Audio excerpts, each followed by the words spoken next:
د اسلامي امارت له لوري د ترسره شویو او روانو برنامو د ملاتړ او ستاینې په پار د ځوانانو غونډه د ننګرهار مومندري ولسوالۍ کې جوړه شوې وه. د ولسپاله ځوانانو ټولنې مشر ولي الله سالارزی وایي د دغې غونډې موخه د ځوانانو ترمنځ یووالی او په سیمه ییزه او ملي کچه د اسلامي امارت له برنامو څخه ملاتړ دی.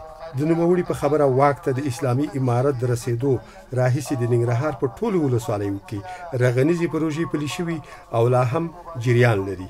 او هغه څه چې اسلامي نظام په تیرو د 3 کلونو کې د خپل ولسونو لپاره کم خدمات وړاندې کړي دي دغه غواړو چې په دغه ولسوالۍ وګرځو او هغه ولسونو ته ورسو تر څو پورې ولسونه پوره آګاهي پیدا کړي او هغه کوم څه ته چې اسلامي نظام ضرورت لري چې د ولسونو ملاتړ دی. د غونډې ګډونوال ځوانان بیا له هیوادوالو غواړي چې د بهرنیو په تبلیغاتو ونه غولېږي او په ټولو برخو کې اسلامي امارت سره ملاتړ ته دوام ورکړي. استاد عبدالعزیز اشنا د کونړ ولایت د ولسپاله اسلامي او ملي ځوانانو مسؤل یم.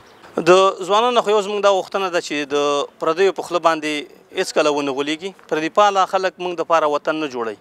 که یې جوړو په 500 کالو کې افغانستان ته داسې کوم اساسي کار په دغه 13 کلن نظام کې نه دی شوی چې زموږ د ولس د بهبود دپاره شوي. د ځوانانو غوښتنه دا ده چې بهر لاړ نه شي، د خپلو ولسونو ترڅنګ د خپل نظام ترڅنګ ودرېږي. انشاءالله چې دغه دولت به موږ ته د کار زمینې برابروي. د مومندري ولسوالۍ امنیه قومندانۍ مرستیال قاري عبدالقدیر له راټولو شویو ځوانانو د مننې ترڅنګ ډاډ څرګند کړ چې د اسلامي امارت ټول مسؤلین او مجاهدین د ولس د ډاډمن امنیت لپاره شپه او ورځ هلې ځلې کوي. موږ د ولسونو ته ډاډ اطمینان ورکوو چې امنیت په باره کې چې دا ته امنیت دی که هر یو څوک راتلی شي دلته په ازاده فضا کې غونډې کړی شي انشاءالله مشکل نشته دی. زموږ امنیتي پرسونل شپه ورځ د دوی په خدمت کې به انشاءالله.